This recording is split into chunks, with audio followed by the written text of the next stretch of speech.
One of the things that I probably forgot to mention here is that the reason why we are getting the location file to path is giving us the absolute location of this file is because we are importing, or we are using the meta URL of the file as the parameter. Yeah, you can feed anything here, and then you're going to get the location of that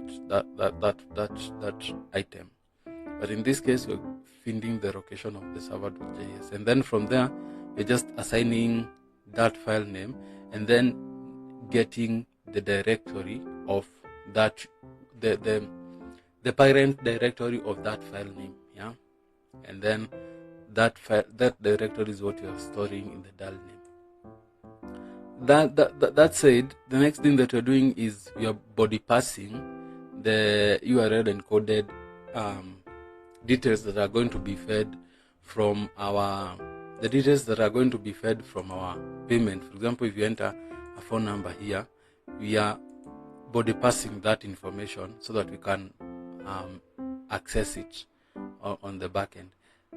The important thing to know here is that we are using a middleware to ensure that every content that is being passed here is going to be accessed safely. The next thing that we're doing is that we're using JSON to just have the details that are going to be entered are going to be in JSON format. That's all it does. And then the next thing that we're doing is that we're using another middleware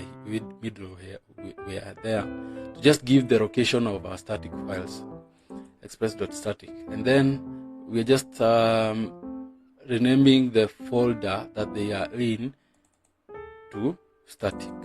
We're just giving the location of the folder as public, and then this public name we are renaming it to static. So when you want to access, for example, images, you're going to name it as static, and then images, and then the location of your file.